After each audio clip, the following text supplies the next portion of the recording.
Die Bybel praat van die benoudheid van Jakob, hy praat van the troubles of Jacob, en dan is hier baie van hierdie herders en predikers wat vir jou gaan verduidelik, jong, dit is nou hierdie laaste groot oorlog oor die Joodse staat, en dan gaan God vir hulle intree. Niks daarmee te doen nie, se leuen. Die Jode is die aggressor in die Midde-Ooste, kyk mooi wat daar aangaan.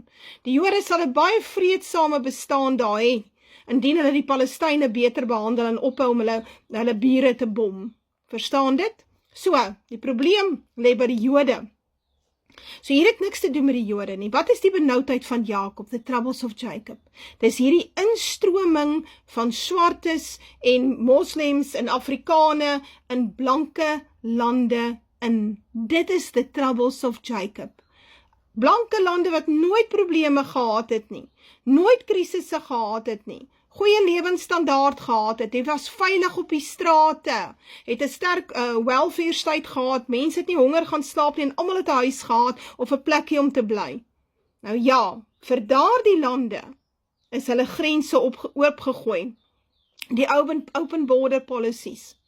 En dit het tot gevolg, dat daai mense voor die voet afgemaai word, as daar nie voertuie in hulle inry, in restaurante, of in vergaderings, of mense in die straat nie, dan kap hulle koppe af, of steek hulle dood met messe, of doen massa verkrachtings, dis iets wat absoluut voorkom, en die blanke mag nie terugpraat, die blanke mag nie kla daaroor nie.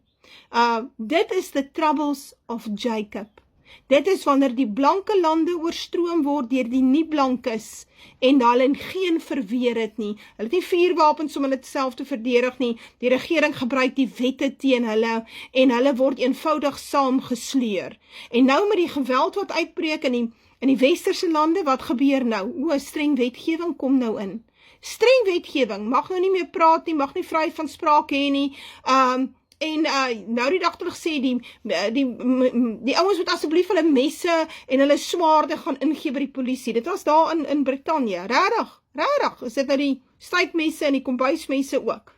Kan jy glo die sotlikheid waarmee ons te doen het?